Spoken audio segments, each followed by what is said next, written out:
You may have wondered why ASEAN and China have not been able to conclude the Code of Conduct in the South China Sea despite 3 decades of trying. Should you be concerned? Let me break it down here for you. The problem with this issue is that it is mainly discussed from the Western framework. This framework sees the Code of Conduct as an instrument of control over China.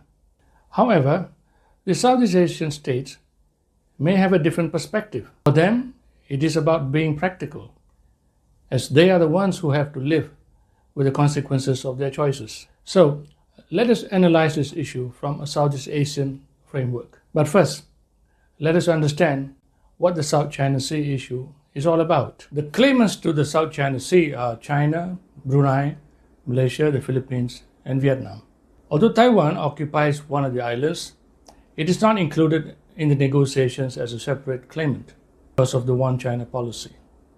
Under the UN Law of the Sea or UNCLOS, all claimants have an exclusive economic zone that extends 200 nautical miles or roughly 370 kilometers from the shoreline. In this economic zone or EEZ, the countries concerned have special rights to explore, use, manage the natural resources, and other states have the right to pass through or fly over, provided they respect the rules and laws of the country concerned. The issue here is that the claimant states have also occupied some of the islands, atolls, and other marine features to claim additional EEZ.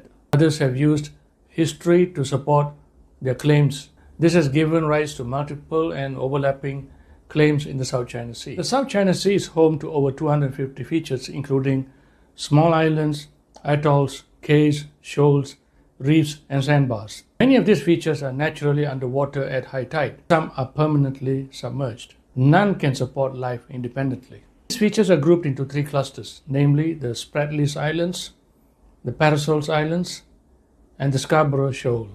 Spratlys is claimed by China and all 4 ASEAN states. The Parasols are claimed by China and Vietnam, while the Scarborough Shoal is claimed by the Philippines and China. Now let us establish the framework. There are 4 elements in it. First, geopolitics. One of the epicenters of the ongoing rivalry between the United States and China is right here in the South China Sea. As the South China Sea is at China's doorstep, it wants to exert more control over it. Its claim is based on a 9-dash line map, which was recently revised to a 10-dash line map. This claim is rejected by all states. The other ASEAN claimant states have occupied a number of features in the South China Sea. Although ASEAN rejects China's control over the South China Sea, the members have differing perspectives. Primarily, they are concerned about keeping South China Sea free from US-China rivalry. They also do not want China to curb or attempt to curb freedom of navigation in the international waters by applying its domestic legislation and controls. Like the Philippines, a treaty ally of the United States, must also balance its obligations to the alliance and keep ASEAN solidarity. The second is trade. Approximately $5 trillion worth of global trade passes through these waters annually, making it a vital artery for international commerce. So no one wants a war in this region. The third is resources. The South China Sea is rich in oil and gas reserves. The U.S. Energy Information Administration, or EIA, estimates that the South China Sea has about 11 billion barrels of oil and 190 trillion cubic feet of natural gas. Currently, Malaysia, China, Vietnam, and Brunei are the main producers of oil and gas from their respective EEZ. The claimants suspect that there is a lot more in the rest of the South China Sea and want to tap into these areas. The last is food security. The South China Sea is home to over 3,300 species of marine fish, which provides about 12% of the world's total fishing catch, worth around $21.8 billion. It provides livelihood for millions of people in the region.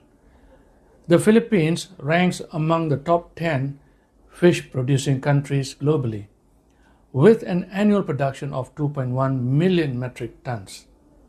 This is followed closely by China, Vietnam, and Malaysia.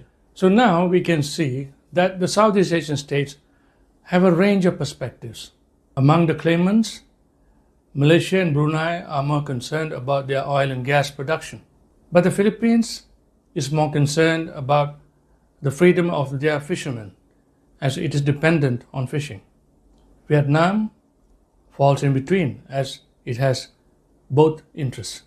The inclusion of the non-claimant states of ASEAN complicates matters further.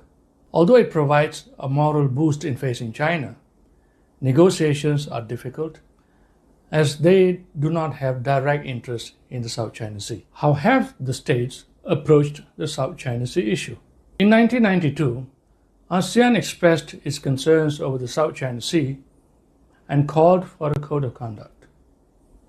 China reluctantly joined, maintaining all along that overlapping claims should be resolved bilaterally. However, negotiations hit a major roadblock over geography. There was no consensus on where the code of conduct should apply. Vietnam and the Philippines wanted it to cover the Paracels and Scarborough as well. Others did not agree. Additionally, the current model where ASEAN as a whole participates in the negotiations hampers progress because it has to consider the views of non-claimant states. The absence of a clear and unified ASEAN position has allowed China to take a slow approach to the negotiations. Therefore, the negotiations have been slow and laborious, leading to international criticisms. To allay international concerns, the parties issued a declaration of the conduct of parties in the South China Sea in 2002. It bought time, but brought no progress. While there was no progress on the negotiations, the claimants stepped up fortifications of the islets that they had occupied. This also led to more skirmishes between the Chinese and the Vietnamese and the Philippines, for example. In one instance, when the Philippines tried to stop Chinese fishing boats near the Scarborough Shoal, the Chinese Navy moved in and occupied the entire area in 2012. Frustrated, the Philippines unilaterally brought a case against China to the Permanent Court of Arbitration in 2013. In 2016, the court ruled that China's 9-dash line claims had no legal standing. China reacted strongly. The Duterte administration downplayed the ruling and announced that it would try to work with China instead. Presumably, the ruling had an effect on China. The following year, ASEAN and China somehow managed to hammer out a framework to complete the Code of Conduct within 3 years. However, due to the COVID epidemic, there was no progress. In 2023, under Indonesia's chairmanship of ASEAN, China and ASEAN once again agreed to resume efforts and complete the Code of Conduct within 3 years. However, in August 2023, China revised its 9-dash map into a 10-dash map. It was rejected by all states. A few months later, the Philippines called for a separate Code of Conduct among the ASEAN claimants. Presumably, these are negotiating tactics. Should you be concerned? Yes, you should be, for several reasons. As mentioned earlier, the South China Sea is a critical region for global trade. Any conflict or instability here could disrupt global supply chains, affecting the availability and prices of goods worldwide. Additionally, environmental impact of disputes could have far-reaching consequences on marine life and food security. Finally, geopolitical tensions between major powers like the US and China can lead to broader international conflicts. We started by asking why the Code of Conduct has not been concluded. The answer lies in the sheer differences in the interests of the claimant states. Despite these challenges, if all goes well, the Code of Conduct is expected to be finalized in 2026, with the Philippines as the chairman of ASEAN. Is this a reasonable expectation? I have tried to give a broad brush stroke to what is a very complex issue. In the subsequent video, we shall examine the challenges and possible options.